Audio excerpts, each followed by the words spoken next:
السلام عليكم ورحمة الله وبركاته. إن الحمد لله والصلاة والسلام على رسول الله முஹம்மது இப்னு அப்துல்லா அம்மா பாத்.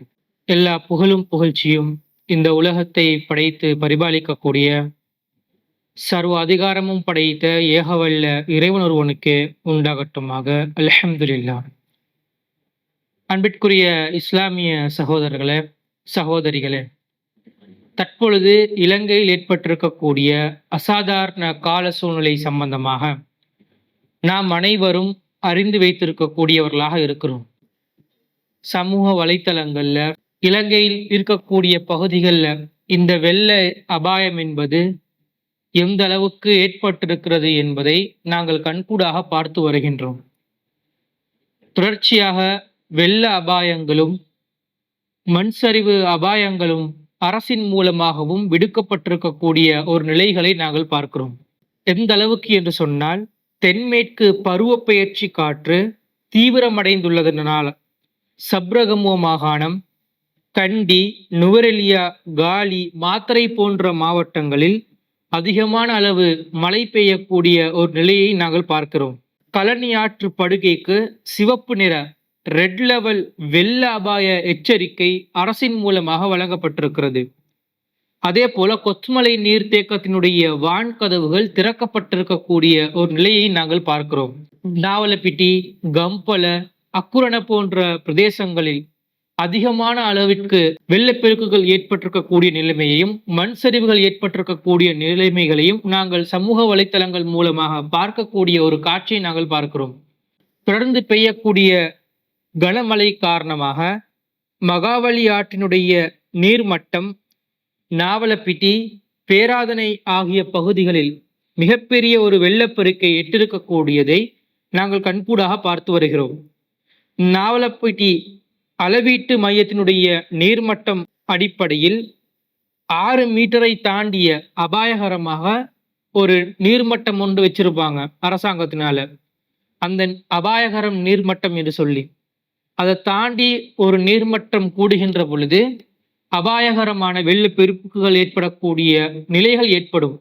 அந்த அடிப்படையில 6 மீட்டரை தாண்டிய 7.85 மீட்டராக உயர்ந்திருக்கக்கூடியதை நாங்கள் பார்க்கிறோம். இன்னும் சொல்ல போனா நாவலப்பிட்டி, கிதுல்கோட்டை, கம்பல போன்ற தாழ்நில பகுதிகளில் இருக்கக்கூடிய வீடுகள் முற்றும் முழுதாக வெள்ளப்பெருக்கினால் மூழ்கி இருக்கக்கூடியதை நாங்கள் பார்க்கிறோம். அதிகமான மக்கள் அவர்கள் இருக்கக்கூடிய பிரதேசங்களை விட்டும் பாதுகாப்பான பிரதேசங்களுக்கு இடம்பெயர்ந்து செல்லக்கூடிய நிலைகளையும் நாங்கள் தொடர்ச்சியாக பார்த்து கொண்டிருக்கிறோம். இன்னும் சொல்ல போனா நாவலப்பிட்டி பகுதியில் இருக்கக்கூடிய பாலந்தொட பகுதியில வெள்ளத்துல சிக்கப்பட்டிருக்கக்கூடிய இலங்கை போக்குவரத்து சபைக்கு உரித்தான பயணிகளுடனான இருக்கக்கூடிய பஸ் ஒன்றை அந்த பகுதியில் இருக்கக்கூடிய இளைஞர்கள் மூலமாக மீட்டெடுக்கக்கூடிய காட்சிகளை எல்லாம் நாங்கள் பார்த்த வண்ணமாக இருக்கின்ற. அதே போன்று வெள்ள அபாய எச்சரிக்கையை போன்றே நிலச்சரிவு எச்சரிக்கைகளும் அரசின் மூலமாக விடுக்கப்பட்டிருக்கக்கூடியதை நாங்கள் பார்க்கிறோம். பல பகுதிகளில் பல மக்கள் வீடுகளோடு சேர்ந்து அப்படியே புதைக்கப்படக்கூடிய ஒரு நிலையை, பல பேர் உயிர் தியாகங்கள் செய்யக்கூடிய நிலைகளை நாங்கள் பார்க்கிறோம். கண்டி, நுவரெலியா மற்றும் கேகாலை மாவட்டங்கள்ல இருக்கக்கூடிய மலைப்பாங்கான பகுதிகளுக்கு ரெட் அலர்ட் சிவப்பு நிற நிலச்சரிவு எச்சரிக்கையும் விடுக்கப்பட்டிருக்கிறது தேசிய கட்டிட ஆராய்ச்சி நிறுவனத்தின் மூலமாக. பலதரப்பட்ட கஷ்டங்களுக்கும் மக்கள் உள்ளாகப்பட்டு வரக்கூடிய ஒரு நிலையை நாங்கள் பார்க்கிறோம். இந்த நேரங்கள்ல அரசாங்கம் சொல்லக்கூடிய அந்த அறிவுறுத்தல்களை, அந்த கட்டளைகளை நாங்கள் சரியான முறையிலே பின்பற்றி நமக்கு பாதுகாப்பை நாம் ஏற்படுத்திக் கொள்வது, உறுதி செய்து கொள்வது நம் மீது ஒரு கடமையாக இருக்கிறது. இது போக இந்த வெள்ளத்தினால் பாதிக்கப்பட்டிருக்கக்கூடிய மக்களுக்கு உதவி செய்யக்கூடிய வகையில் உடனடியாக தேவைப்படக்கூடிய பொருட்கள், உணவுப் பொருட்களை வெள்ள நிவாரண பணிகள் மூலமாக வழங்குவதற்கு சிலோன் தௌஹீத் ஜமாத் தற்பொழுது களத்தில் இறங்கியிருக்கிறது. எந்த அளவுக்கு நாங்கள் மார்க்க பணியை முக்கியத்துவம் கொடுத்து இந்த தௌஹீதுடைய பிரச்சாரத்தை மக்களுக்கு மத்தியிலே எடுத்துரைக்கிறோமோ, நம்முடைய அடுத்த கட்ட ஒரு பணியாக நாம் வைத்திருப்பது சமுதாய பணிகள். மக்களுக்கு தேவைப்படக்கூடிய, மக்களுடைய வாழ்க்கை தரத்தை உயர்த்தக்கூடிய அத்தியாவசியமான தேவைகளை பூர்த்தி செய்யக்கூடிய ஒரு பணியையும் ஒரு பக்கத்துல ஒரு கண்ணாக நாம் செயற்படுத்தி கொண்டிருக்கிறோம். அதனுடைய ஒரு பகுதி தான் இந்த வெள்ள நிவாரணம் என்றது. உங்களுக்கு எல்லாத்துக்கும் தெரியும், கடந்த வருடம் 2025ஆம் ஆண்டு டித்வா புயலினால் ஏற்பட்ட வெள்ளத்தின் காரணமாக ஏராளமான மக்கள் பாதிக்கப்பட்டிருந்தார்கள். அந்த மக்களுக்கு உடனடியாக தேவைப்படக்கூடிய உதவிகளை கட்டம் கட்டமாக சிலோன் தௌஹீத் ஜமாத் மூலமாக நாடு முழுவதிலும் இருக்கக்கூடிய நம்முடைய கிளைகளை உதவியை கொண்டு நாங்கள் செயற்படுத்தி வந்திருக்கிறோம். அதே போன்று வெள்ள நிவாரண பணியை செய்வதற்கு நாம் தற்பொழுது ஏற்பாடு செய்திருக்கிறோம். இலங்கை முழுவதும் இருக்கக்கூடிய நம்முடைய சொந்தங்கள், கொள்கை சகோதரர்கள், கிளை நிர்வாகிகள் மூலமாக அங்கங்க பகுதிகளில் இருக்கக்கூடிய நிலைமைகளை கண்டறிந்து ஆராய்ந்து அவர்களுக்கு தேவைப்படக்கூடிய உதவிகளை செய்யக்கூடிய முதற்கட்ட பணியில நாம் இணைந்திருக்கிறோம். ஏராளமான வெள்ளத்தினால் பாதிக்கப்பட்ட மக்கள் நம்மளை தொடர்பு கொண்டு உதவிகளை கேட்ட வண்ணம் இருந்து கொண்டிருக்கிறார்கள். இந்த வெள்ள நிவாரணத்தை சரியான முறையிலே கொண்டு செல்வதற்கு ஏராளமான பொருளாதார தேவைகள் நமக்கு ஏற்பட்டிருக்கிறது. உங்களுடைய பொருளாதாரத்தையும் நமக்கு வழங்கி வைப்பதன் மூலமாக இலங்கை முழுவதும் இருக்கக்கூடிய பாதிக்கப்பட்ட மக்களுக்கு, தேவைப்படக்கூடிய மக்களுக்கு சரியான முறையில கொண்டு சேர்ப்பதற்கு அது ஒரு உதவியா வாய்ப்பாக அது அமையும். ஏனென்று சொன்னால் நபிகளார் ஸல்லல்லாஹு அலைஹி வஸல்லம் அவர்கள் சொல்கிறார்கள், அத்தீனுன் நசீஹா, மார்க்கம் என்பது பிறர் நலம் நாடுவதாகும். மார்க்கம் என்று சொன்னாலே மற்றவங்களை பத்தி நினைக்கணும், மற்றவங்களுக்கு உதவி செய்யணும், இதுதான் மார்க்கம் என்று சொல்லி ரசூல் ஸல்லல்லாஹு அலைஹி வஸல்லம் அவர்கள் சொல்கிறார்கள். அப்போ மற்றவர்களை நாங்கள் உபசரிப்பதும், அவர்களுக்கு தேவையான தேவைகளை நாம் பூர்த்தி செய்து கொடுப்பதும், அவர்கள் கஷ்டப்படுகின்ற பொழுது அவர்களை கைகோர்த்து எழுப்பக்கூடிய ஒரு வேலையை ஒரு உண்மையான முஃமின், ஒரு முஸ்லிம் செய்ய வேண்டும். இதுதான் நபிகளார் ஸல்லல்லாஹு அலைஹி வஸல்லம் அவர்கள் நமக்கு வழிகாட்டி இருக்கிறார்கள். இன, மத, நிறங்கள், மொழிகளை தாண்டி அனைவரும் மனிதர்கள், மனிதாபிமான அடிப்படையிலே இந்த உதவிகளை நாம் செயற்படுத்தி இருக்கிறோம்.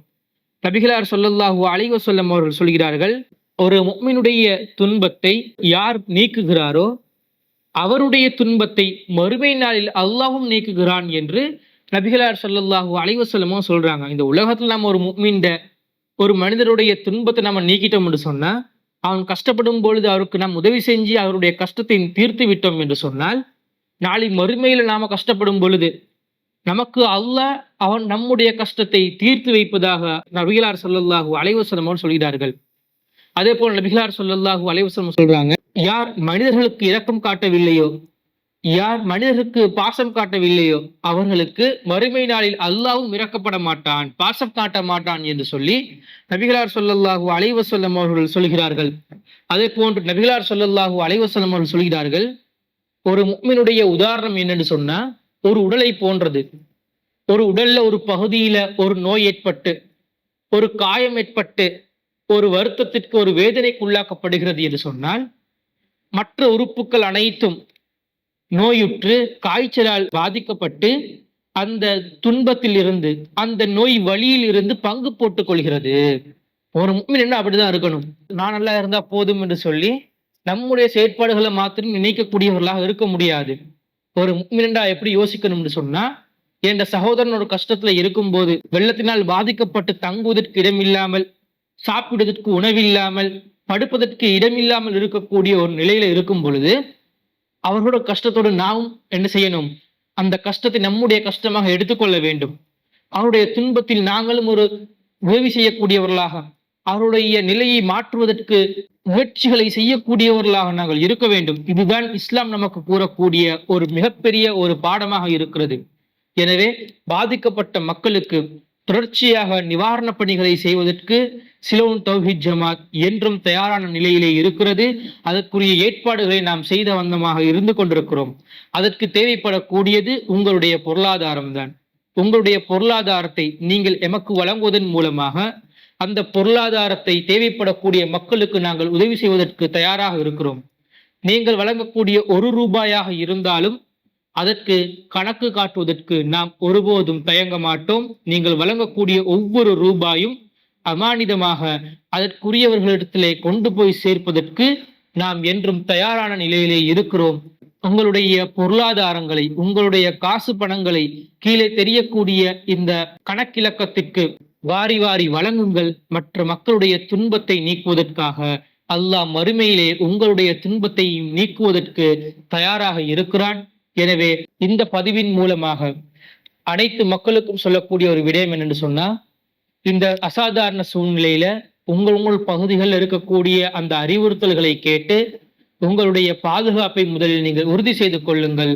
அதே போன்று பாதிக்கப்பட்ட மக்களுக்கும் உங்களுடைய உதவிக்கரங்களை நீட்டக்கூடியவர்களாக இருக்க வேண்டும் என்பதை கூறி நிறைவு செய்து கொள்கிறேன். வாஹிரு தஅவானா அனில் ஹம்துலில்லாஹி ரப்பில் ஆலமீன்.